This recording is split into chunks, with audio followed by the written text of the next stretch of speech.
ہے شریعت کا؟ ہاتھ سے بتائیں، ہے؟ نہیں ہے۔ حکم تو یہ ہے، حکم تو یہ، مگر یہ ہر ایک کے لیے ہے، مصطفیٰ کے لیے نہیں ہے۔ اس لیے کہ اگر دوسرا آدمی صفوں کو چیر کر گزرے گا تو لوگوں کا دھیان اس کی طرف جائے گا، اور اگر لوگوں کا دھیان کسی بندے کی طرف ہو جائے تو نماز ٹوٹ جاتی ہے۔ اس لیے جب آؤ تو پیچھے جو آخری صف پہ جگہ ملے جوائن کر لو۔ آقا علیہ السلام آئے تو چاہیے تھا نا کہ آخری صف کو جوائن کر لیتے، ایسا نہیں کیا۔ بخاری مسلم کی متفق علیہ حدیث، متفق علیہ، آقا علیہ السلام نے صفوں کو چیرنا شروع کر دیا، صفوں کو چیرنا شروع کر دیا، کراس کر کے لوگوں کو ہٹاتے ہوئے صفوں کے اندر سے گزر کے آگے پہلی صف تک پہنچ گئے۔ اب جب صحابہ کرام نے دیکھا کہ آقا علیہ السلام گزر رہے ہیں، انہوں نے ابو بکر صدیق کو بھی اطلاع کرنا چاہیے کہ ابو بکر حضور آ گئے ہیں، آئے آئے آئے، کہیے نا حضور آ گئے ہیں، کیا کہیں نا، سر سے گئے، ادھر آئیں، حضور ادھر ہی کہیں، حضور آ گئے ہیں، کہیں کہیں، سب کہیں۔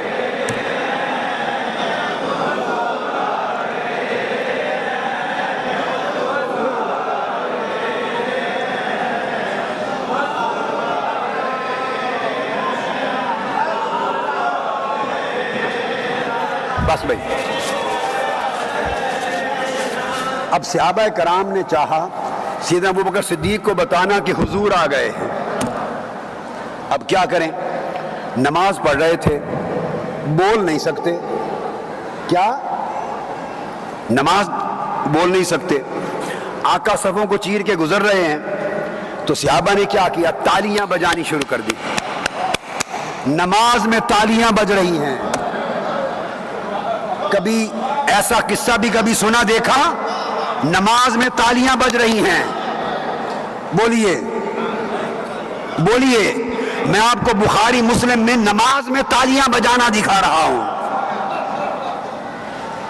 کسی اور کے لیے نہیں جائز، ایک مصطفیٰ کے لیے جائز ہے۔ نماز میں تالیاں بجا رہے ہیں، ایسے ایسے ایسے ایسے۔ اب حدیث کے لفظ ہیں وَالنَّاسُ فِي الصَّلَاةِ فَتَخَلَّصَ حَتَّى وَقَفَ فِي الصَّفِّ فَصَفَّقَ النَّاسُ، صحابہ کرام تالیاں بجانے لگے۔ وَكَانَ أَبُو بَكْرٍ لَا يَلْتَفِتُ بِصَلَاتِهِ، جب انہوں نے تالیاں بجائیں تو سیدنا صدیق اکبر ایسے غرق تھے، نماز میں مست تھے کہ تالیوں کو سنا ہی نہیں انہوں نے، وہ نماز میں مست پڑھاتے رہے پڑھاتے رہے۔ جب انہوں نے دیکھا کہ سیدنا صدیق اکبر نے سنا ہی نہیں، فَلَمَّا أَكْثَرُ النَّاسُ التَّصْفِيقَ، انہوں نے تالیاں اور زور سے شروع کر دی، اور زور سے شروع کر دی تالیاں نماز میں۔ فَلَمَّا أَكْثَرَ النَّاسُ التَّصْفِيقَ، جب انہوں نے تالیاں زور زور سے بچائیں، التفتا، تو صدیق اکبر نے مڑ کے دیکھا نماز میں، وہ کی ہو گیا؟ اللہ اکبر، کو سمجھ میں آئی یہ نماز ہو رہی ہے صحابہ کی،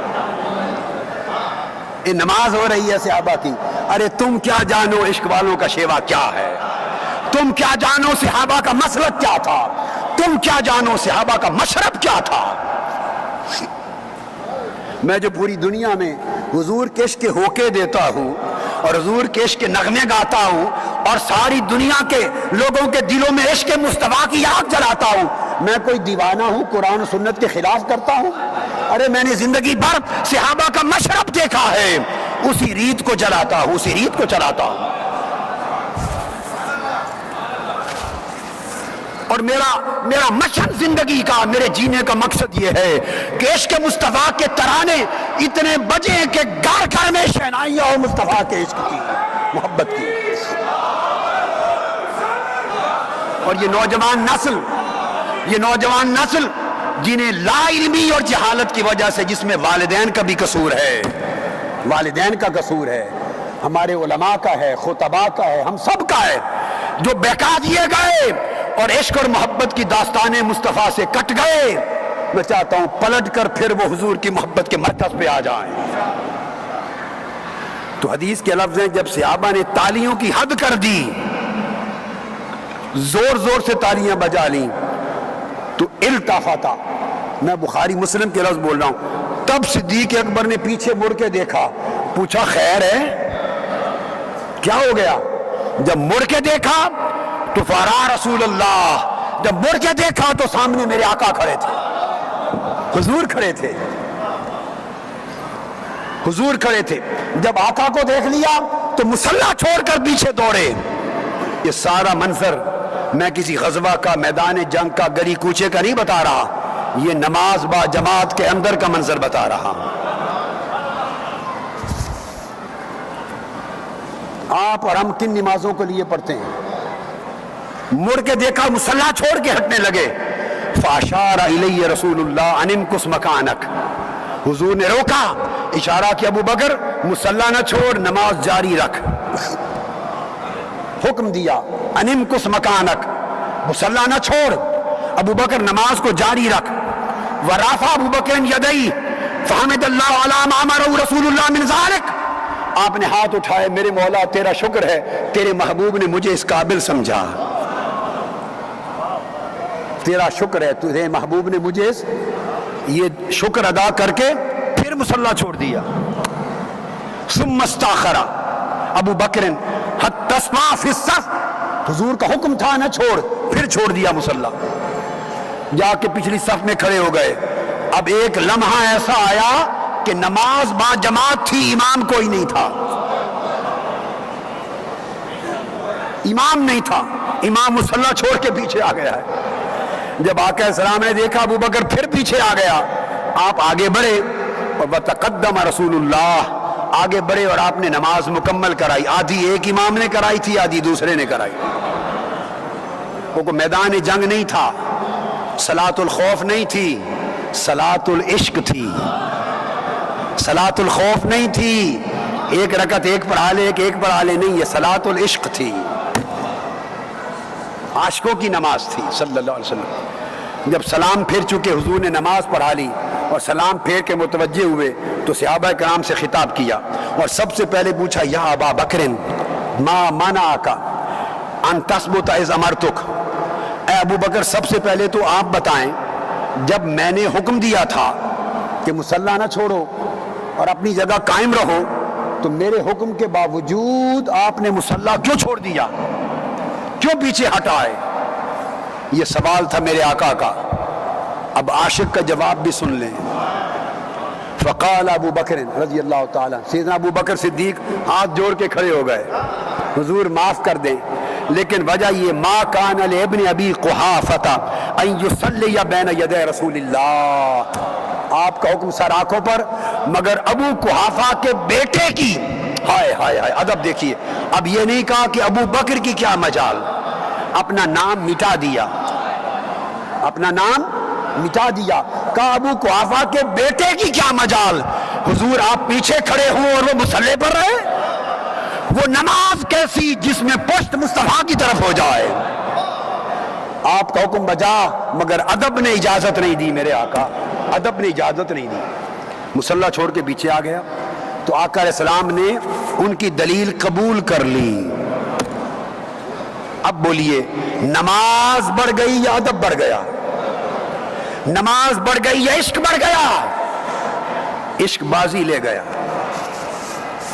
پھر آقا علیہ السلام نے فرمایا، صحابہ کرام نے جنہوں نے تالیاں بجائی تھیں،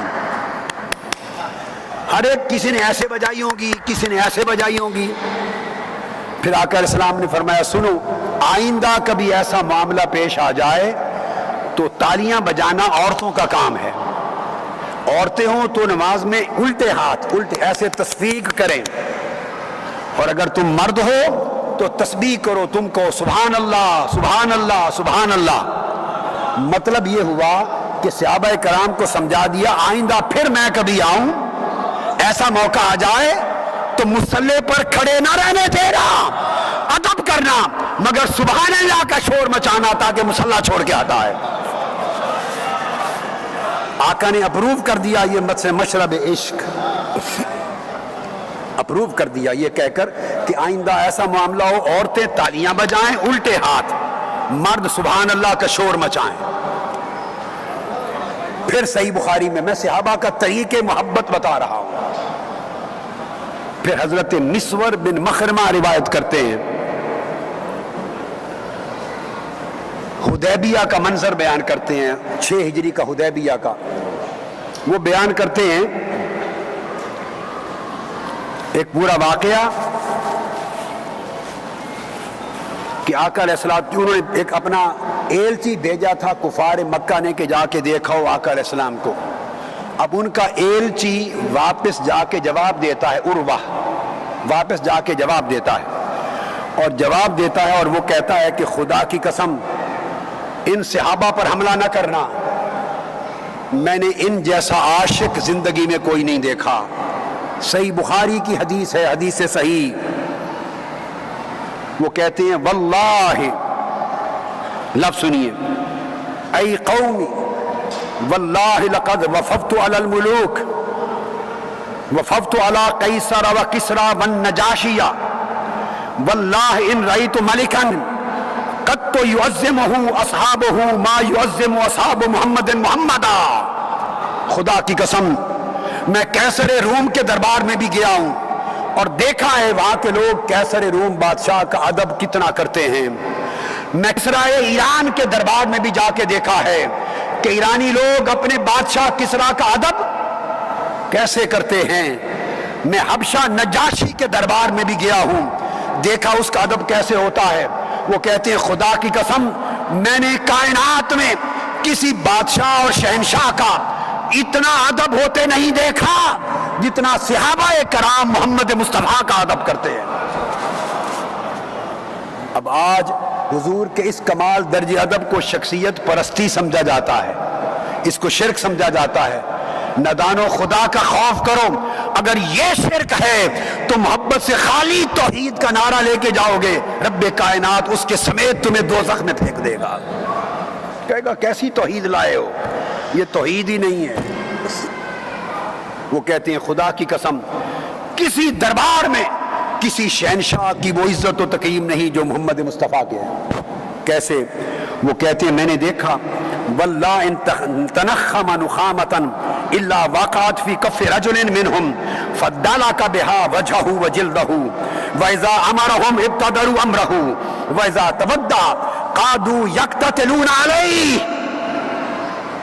وَإِذَا تَكَلَّمَ خَفَضُوا أَصْوَاتَهُمْ عِنْدَهُ وَمَا يُهِدُّونَ إِلَيْهِ النَّظَرَ تَعْظِيمًا لَهُ۔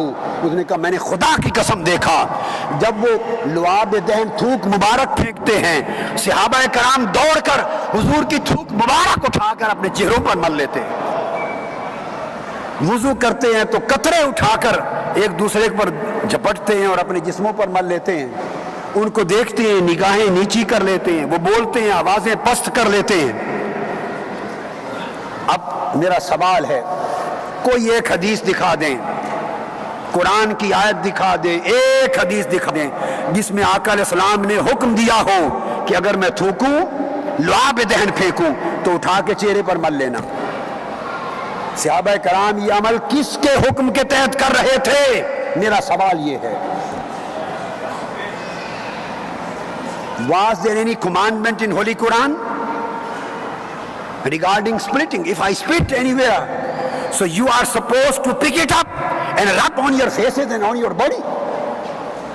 And every single drop of my wuzu, don't let fall it down. You are supposed to pick it and rub on your face, on your body.